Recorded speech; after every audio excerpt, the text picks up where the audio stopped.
saldo kas untuk The Greenwell Corporation memiliki periode penerimaan rata-rata 60 hari. Jadi ini adalah periode piutangnya 60 hari dan ingin mempertahankan saldo kas minimum 160 juta dolar.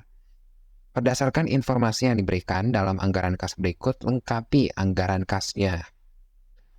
Jadi periode penerimaannya itu 60 hari. Kita visualisasi artinya apa? Nah, Greenwell Corporation itu memiliki cash budget atau budget kas untuk 4 kuartal, Q1, Q2, Q3, Q4. Nah, periode penerimaan 60 hari artinya penjualannya baik di Q1, Q2, Q3, Q4 itu kita terima sepertiganya. Sepertiganya kasnya diterima di kuartal tersebut. Nah, visualisasinya seperti apa? Visualisasinya di Q1, di kuartal pertama, itu kan ada 3 bulan. Ada bulan Januari, bulan Februari, dan bulan Maret. Nah, periode penerimaan 60 hari artinya penjualan bulan Januari akan diterima 2 bulan setelah Januari, 60 hari setelah Januari. Jadi akan diterima di bulan Maret, kuartal pertama.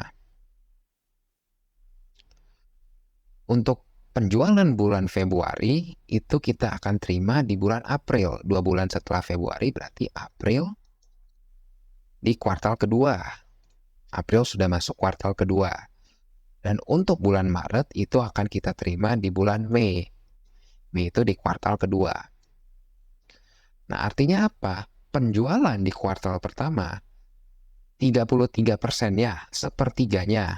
33,30% akan diterima di kuartal pertama kasnya. Sisanya 66,66% itu kita akan terima di kuartal kedua. Nah, jadi yang cuman kita terima di kuartal pertama itu 33,33% dari penjualan, sisanya di kuartal kedua. Nah, ini nggak berlaku hanya di kuartal pertama, kuartal kedua juga sama. Jadi 33,33% penjualan kuartal kedua diterima di kuartal kedua, sisanya di kuartal ketiga, dan seterusnya. Jadi itu cara ngelihatnya. Kita dikasih tahu piutang awalnya 240, penjualannya 150 juta dolar.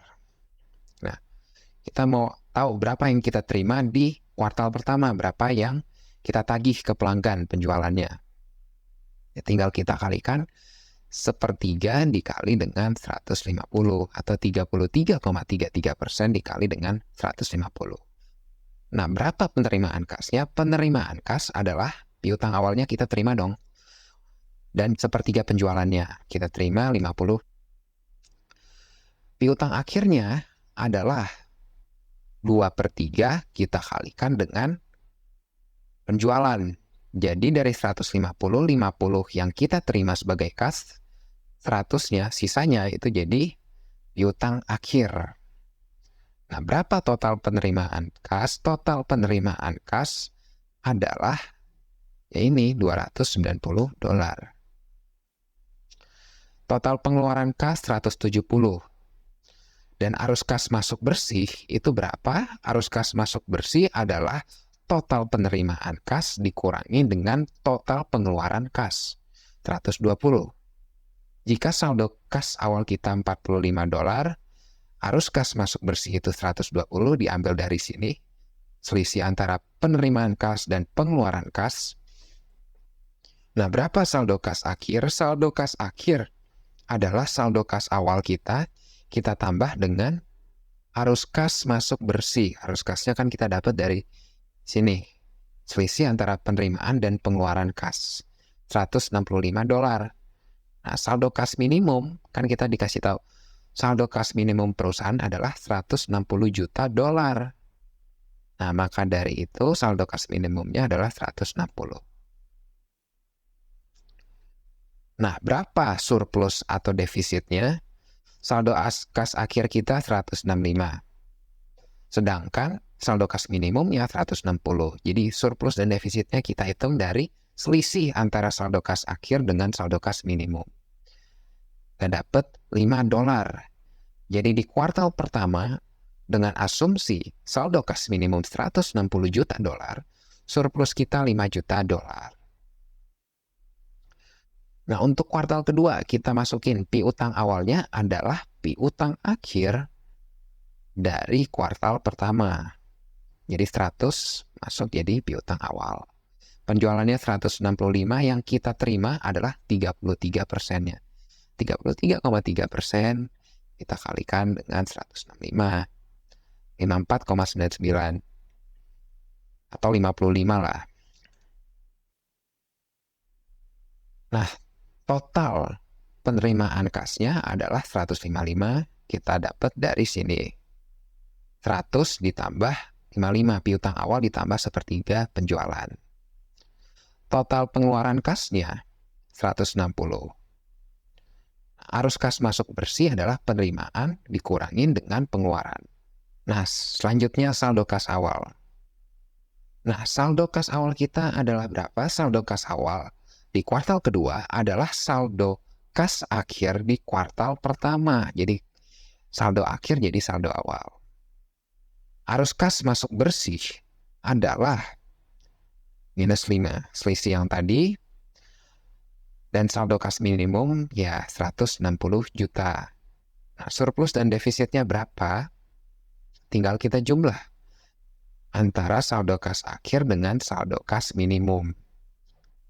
Kita dapat surplus atau defisitnya 0. Jadi nggak surplus, nggak defisit. Jadi di tengah-tengah. Nah, di kuartal ketiga, piutang awal adalah piutang akhir. Masukin. Sepertiga penjualan, berapa yang kita terima di kuartal ini sebagai kas dari penjualannya. Sepertiganya 60. Dan untuk saldo kas awal adalah, ya tinggal kita masukin saldo kas akhirnya 160. Nah, arus kas masuk bersih adalah, ya ini, negatif 15. Yang merupakan selisih antara penerimaan kas di kuartal ketiga dan pengeluaran kas di kuartal ketiga. Nah, kita dapat saldo kas akhirnya 145 dan saldo kas minimumnya negatif 160 ya. Jadi kita defisit negatif 15 juta dolar di kuartal ketiga. Dan yang terakhir di kuartal keempat, kita masukin piutang awalnya adalah piutang akhir kuartal ketiga. Sepertiga penjualan, sepertiga dikali dengan penjualannya. Arus kas masuk bersih negatif 25. Nah, saldo kas awalnya berapa? Saldo kas awalnya adalah saldo kas akhir dari periode sebelumnya. Arus kas masuk bersih, ya ini negatif 25, selisih antara penerimaan dan pengeluaran kas dengan asumsi saldo kas minimum negatif 160 juta, maka defisit perusahaan PT Greenwell di kuartal keempat itu negatif 40.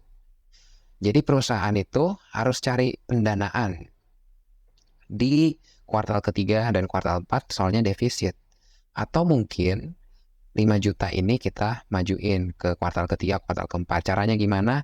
Caranya ya ini, periode penerimaannya kita ganti, jangan 60 hari.